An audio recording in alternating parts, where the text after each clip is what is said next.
breaking news for you. Another incident of civilian killings in Wellega, Oromia.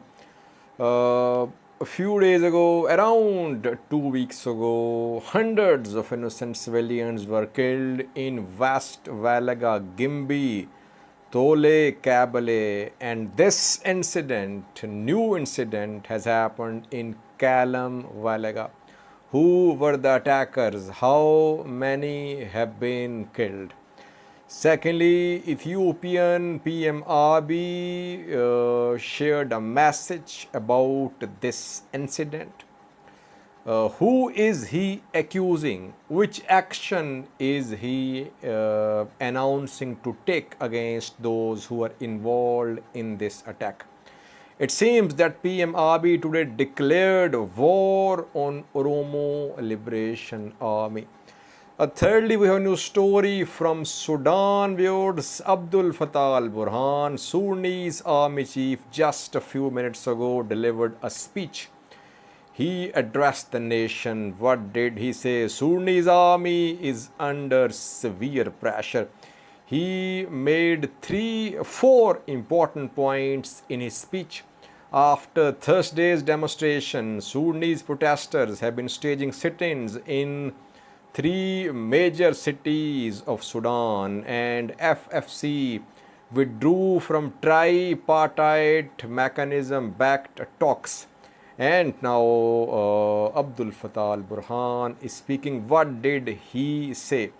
Fourthly, PM Abiy today held a meeting with National Dialogue Commission chairman. The commission was formed in February this year. Government says that this is inclusive dialogue which will promote peace, harmony in Ethiopia, and government backs this inclusive dialogue. What happened in the meeting between Masfan Araya, Ethiopian National Dialogue Commission chairman, and PM Abiy? And lastly, Eritrean diaspora community has held a festival, organized a festival in Italy. We have some pictures. It was a fundraising ceremony as well. Funds were raised too at this festival by Eritrean diaspora community. Firstly, viewers, another massacre of civilians in Wellega. Wellega has become a hell for civilians. In previous attack, which was committed a few days ago, more than 300 innocent civilians were killed. Some say 1,000, but government confirmed, government shared the number of 338. And most of the killed were ethnic Amharas. The attack was blamed by Ethiopian government on Oromo Liberation Army. OLA denied the attack. OLA blamed it on a pro-government, government-backed militia. And OLA said in the statement it had nothing to do with the attack in Gimbi, West Wellega, Tole, Kabale, which happened a few days ago. And after that, we saw statements from government officials like Lagasse Tolo spoke 3 days ago. He said that OLA had been wiped out and Shine was no more in Kellem Wellega, West Wellega. PM Abiy announced the launch of a new operation against OLA after Wellega incident. We saw massive demonstrations in Amhara region, abroad as well, against Wellega incident.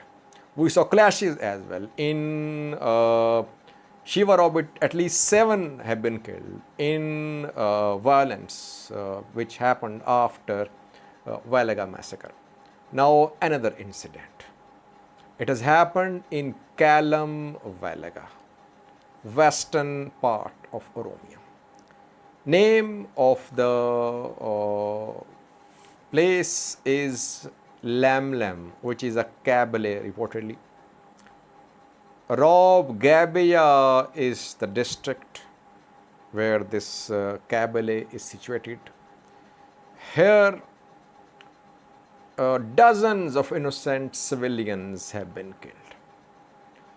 How many have been killed? Who were the attackers? Were they killed ethnic Amharas? We don't know so far, but it is being said by pro government, pro Amharic news sources, that ethnic Amharas have been killed in this attack too, like we saw in Gimbi. How many? According to Voice of America, Amharic, 70 have been killed. Baldiras party says 200 have been killed. So it's difficult to say now how many have been killed, but it's a massacre. It means that dozens have been killed in this attack. And most of the killed are civilians, it is being said. In coming hours, we'll be able to share with you details about the ethnicity of the killed people and how many have been killed. Question is, 3 days ago, Lagasse was claiming that OLA had been wiped out in Kellem and West Wellega. And today, PM Abiy accused OLA that it is behind this attack on innocent civilians in Kellem Wellega. It means Lagasse statement 3 days ago was false. Government's statements about operation against OLA have been false. I have been saying that for days, for weeks, since the launch of operation against OLA more than a month ago. Oromia region security head Colonel Garreso claimed that OLA was in no town, no village of Oromia. If you remember, back then I challenged his statement that he was lying. And then OLA conducted an attack in Gambela, in Dambidolo, in Gimbi as well. After that, Wellega incident. OLA denies having carried out attack in Gimbi. We are waiting for OLA's statement about this incident which happened in Kellem Wellega. Obviously, OLA will deny it. Then who carried out this attack? Civilians are dying. Innocent civilians are dying. Both government and OLA keep on accusing each other. Amhara regional president, Oromia regional president a few days ago met in Bahirdar. They launched a new operation against OLA. Ethiopian National Defense Force, regional forces, all were mobilized to crush OLA. Still a new attack. Who is involved in these attacks? If OLA is involved, why is that government cannot control Oromo Liberation Army? And after that, we saw a statement from PM Abiy. He openly accused Oromo Liberation Army, Shine. He said Shine is on the run and it is hitting civilians. Security forces are taking action against Shine. Shine is on the run and it is hitting civilians. Civilians have been killed in Kellem Wellega. Government mourns the loss of the lives of innocent civilians.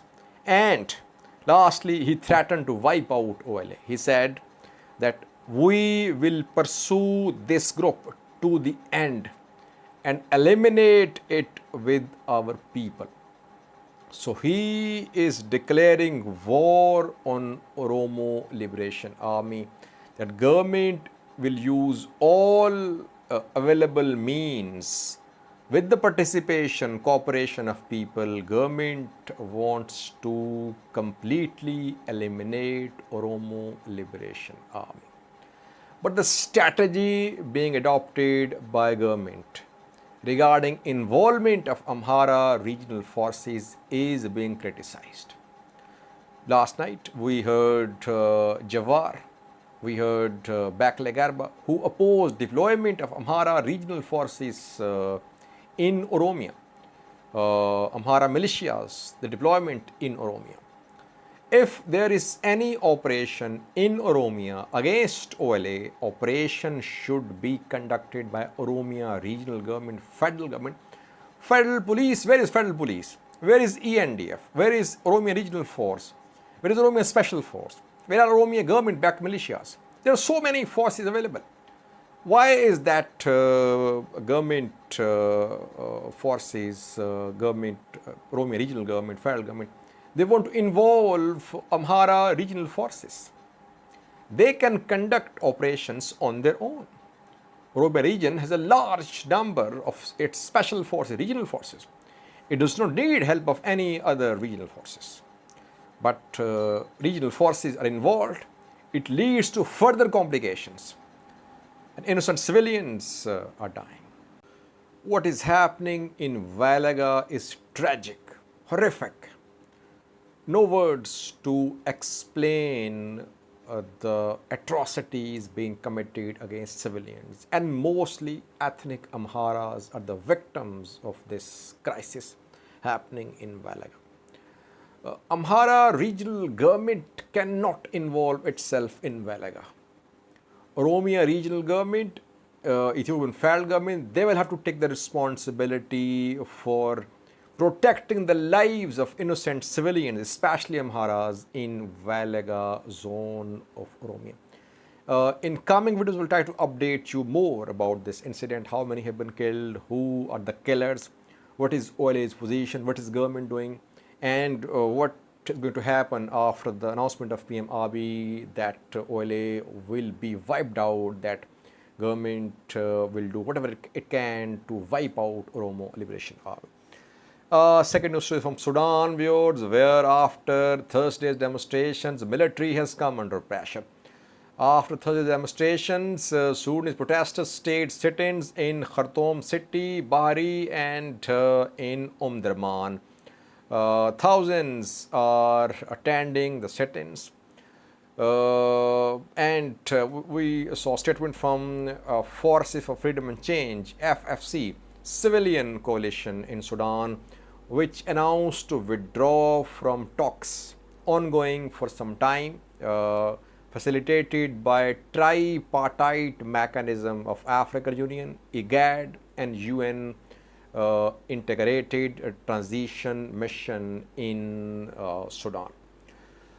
FFC withdrew. Today, Abdul Fattah al-Burhan, Sudanese army chief, addressed the nation.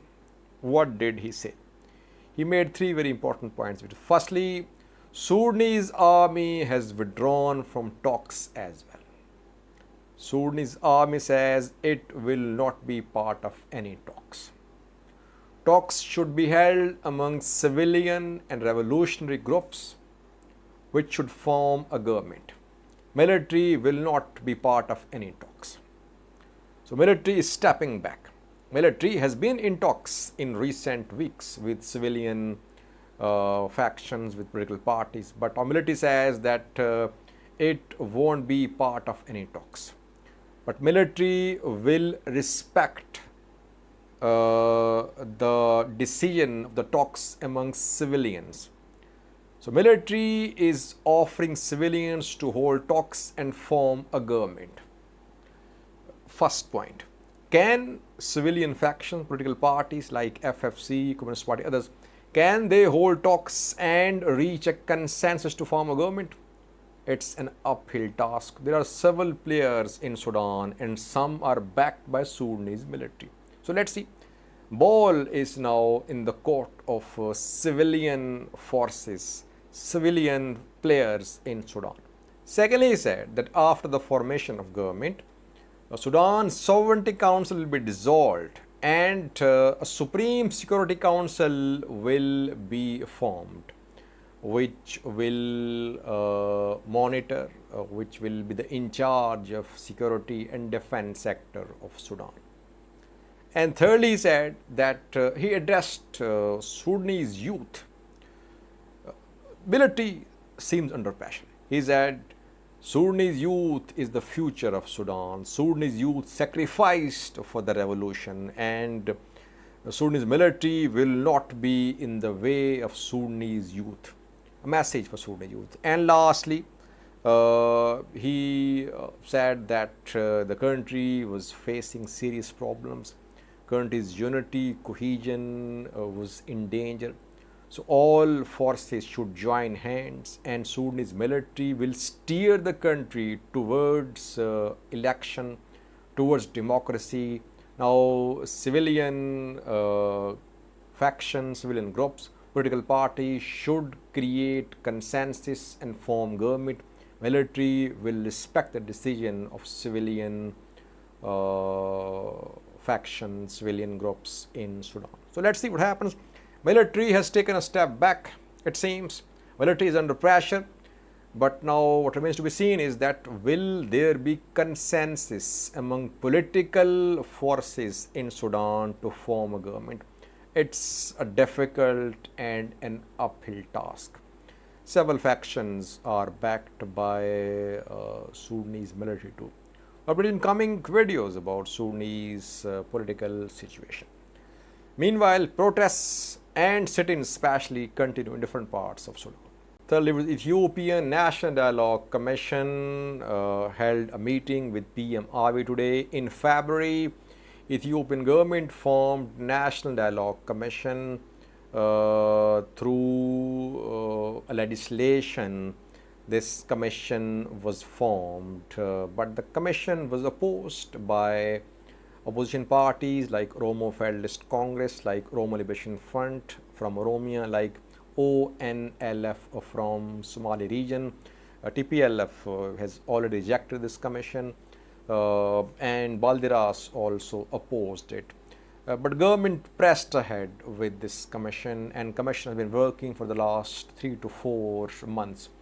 Commission today presented its 4-month performance to PM Abiy. There was a meeting held between PM Abiy and Mesfin Araya, who is commission's chairman. And after this meeting, government issued a statement saying that it is committed to inclusive political dialogue in Ethiopia.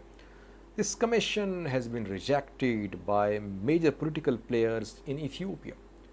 But still, government is adamant that this commission will resolve Ethiopian internal problems. Main Oromo opposition parties are not part of this commission. They have rejected this commission. Opposition party in Somali region rejecting it, in Afar as well, Tigray as well. OLA is not part of this. We heard Jawar Beklegarba during recent appearances that they demanded a restructuring of commission. They want inclusion of political parties. They want the commission to be monitored, to be overseen by some international independent body, not by the parliament, which is being led by Ethiopian PM Abiy's party. But government is not going to accommodate these opposition parties, and government is backing this commission. Lastly, the Eritrean diaspora community organized a festival in Italy, in Bologna city of Italy. A 2-day celebration was held. It's an annual event. It was attended by Eritrean ambassador to Italy, and hundreds of Eritrean diaspora members attended 2-day event, which included some sports activities, cultural activities too. It was a fundraising event as well. Around 37,000 euros were raised during this festival. We'll have to acknowledge that Eritrean embassies stay in touch with diaspora community. We see regular events in Europe, especially in America as well, involving Eritrean diplomats and diaspora community. Eritrea relies on foreign remittances, and these programs are a source of fundraising as well. These diaspora community members, they support Eritrean government, they support Eritreans as well living in Eritrea. So that is why we see such events on regular basis across Europe, in US, other parts of the world as well. Thank you for watching.